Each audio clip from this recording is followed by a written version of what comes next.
This is the biggest dam that anybody had ever seen. There were many people who said it was physically impossible to build Hoover Dam. Engineers who said that. Known also as the American Pyramid, the Hoover Dam is a 60-story kingdom of concrete and was built in a desert as brutal as any. More than 100 people died constructing this monumental dam. Even though some environmental activists wish it were never built, the Hoover Dam still provides 4.2 billion kilowatt hours of the energy requirements of the Southwest per year. The Hoover Dam is an innovational masterpiece of engineering, and it is an American jewel. In 1901, the Colorado River was tamed for the first time. Farmers moved out west with the plan to water the desert. Developers dug a canal system that brought the river west into Lower California. The creation of the canal system turned soil into a grand agricultural paradise called the Imperial Valley. For 4 magnificent years, farmers had struck agricultural gold. However, the flood of 1905 brought years of more flooding and the loss of millions of dollars. The river was an enemy. Only in short periods of time could you look at it as a useful river. Most of the times it was something that would kill you or ruin your farm. Subsequent floods called for a long-term solution, a dam. 1920 marked the first year of the plan to dam the Colorado. This project was called the Boulder Canyon Project. This is a site in the Black Canyon, shaped first by Homer Hamlin in 1917. The dam will be... After 4 years of constant debates and struggles, Black Canyon on the Arizona-Nevada border was chosen to be the location of the $165 million dam. The thing is, this was not a done deal. Politically, it had to be sold in Washington, D.C. It had to be sold to Congress. Politics have been dominated in the East. To talk about flood control in the West was to allow the West to get up and ask for more than they've been asking for. Herbert Hoover, Secretary of Commerce, was one of the politicians that went to explore the river for himself. In 1922, Hoover discussed an agreement among the 7 western states that shared rights to the supplies of water and energy that would be captured by the dam. With the contract signed, the first conflict of building the dam was cleared. The Bureau of Reclamation finally came up with a way to fund the project. By selling electric power generated by the dam, the Bureau would fuel the growth of farms, towns, and cities throughout the Southwest. The biggest customer for the dam's power was Los Angeles. In 1929, after many years of lobbying and charged debates, Congress finally authorized the funds. With the Great Depression underway, thousands of jobs were expected to be created to help build the dam. As people arrived in Las Vegas, they expected that they would receive jobs immediately. However, the government didn't inform them that they wouldn't start building the dam for almost a year. Unemployed people overwhelmed the city. They called it Ragtown. On September 17, 1930, President Herbert Hoover, Secretary of the Interior, came out to drive a silver railroad spike. This was to mark the project's official beginning. Of giving a name to this new structure. In Black Canyon, under the Boulder Canyon Project Act, it shall be called the Hoover Dam. This angered workers because many blamed Hoover for starting the Great Depression in the first place. Before the building of the dam started, the major question was, who was going to be the contractor for this dam? The answer was a group of men from the West who combined their contracting companies to create 6 companies. The one man that the 6 companies thought could actually build the dam was an engineer named Frank Crow. Crow was a well-respected man throughout the dam building business. He had once been the Bureau of Reclamation's #1 dam builder. However, after the government brought in an outside source to build the dam, Crow quit his job and joined 6 companies to help build it.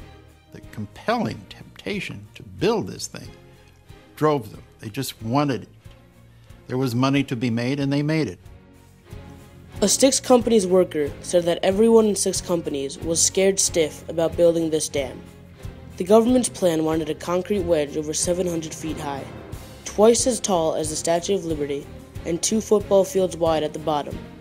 Workers would have to build 2 power plants at the base and dig 4 diversion tunnels through the canyon rock.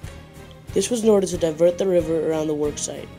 They would need to pour 4.5 million cubic yards of concrete, enough to form a 2-lane road from Los Angeles to Boston. The workers would also have to practically build a city overnight to house the over 5,000 workers. This was innovational because it was the first time in history that there was a management of so many inexperienced workers. On March 4, 1931, Frank Crowe submitted the 6 companies' winning design. The building could finally begin. The dam's employment office reported that in his first 3 weeks, Crowe's office recorded over 12,000 letters of inquiry. In the beginning, there were no roads, and at the bottom, there was no dry place to stand. Miners were sent down the river to start the first and most dangerous task, creating the diversion tunnels. There would be 2 on each side. Work crews would have to drill and blast 3/4 of a mile through the canyon walls. This would open the holes that would carry the river around the work site. 56 feet in diameter, they would then be lined with 3 feet of concrete. 6 companies only had 2.5 years to build the tunnels, or else they would face large fines for every day they were late. The ferocious Colorado River could wash away any plans to finish the tunnels on time. A unique-looking vehicle was Frank Crowe's best tool to build the tunnels. The drilling jumbo carried 3 tiers of drills on a 10-ton truck. The rig was backed up to the base of the rock, and 30 holes were drilled to put dynamite in. The truck then drove away to another part of the rock, and then the same cycle was repeated. In order to make their deadline, 6 companies sacrificed safety for speed. Workers gave Crowe the nickname Hurry Up Crowe. Crowe had many of his men from other dam building jobs come with him to build the dam. However, there were many other men that didn't know a thing about building dams. The 6 companies reached 1,400 on their payroll during the first summer. The work was 3 shifts a day, 7 days a week, 2 days off a year that were optional with no pay, the 4th of July and Christmas. It was a brutal job under the best circumstances. The summer of 1931 was one of the hottest summers ever. Workers collapsed often. Some reached body temperatures of up to 112 degrees. Heat and dehydration had claimed 14 lives by August. Nevada law prohibited gasoline-powered trucks in the tunnels. However, 6 companies stated this was a federal project and not a state project, so they used them anyway. The carbon monoxide and dust poisoned the men silently.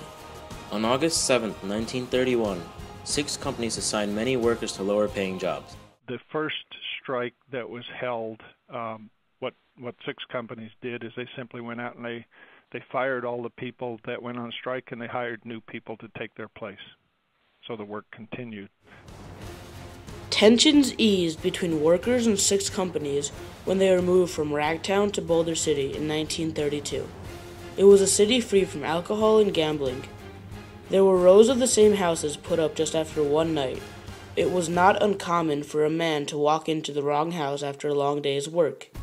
A whole community was built throughout Boulder City. It was a very safe city. There was a large amount of freedom given up in order to have a large comfort level. Few ate as well as the workers of the Hoover Dam. On November 13, 1932, the Colorado River was going to be rerouted. A river this size had never been diverged before.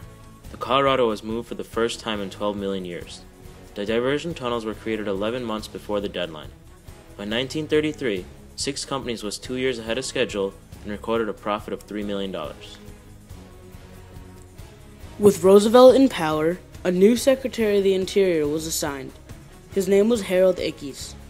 Ickes was irritated with the way African Americans were discriminated against and treated by 6 companies. He stopped discrimination in the hiring process. Not a single black worker was hired during the first year of building. Black workers were not allowed to live in Boulder City. The dam was a segregated workplace. Many historians believe that the building of the Hoover Dam may have sparked the beginning of the civil rights movement. On June 6, 1933, the first bucket of concrete was finally poured.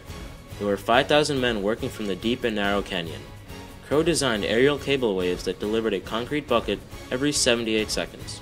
As the arc was going up, 4 intake towers were being created behind it. The intake towers delivered water from the reservoir to the power plants that were under construction below.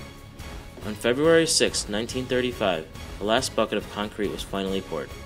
The dam was 726 feet tall. That week, the diversion tunnels were closed and the Colorado River formed Lake Mead. There was enough energy made by the 17 generators to supply 1.3 million people. On September 30th, 1935, thousands of people swarmed around to see the 8th wonder of the world.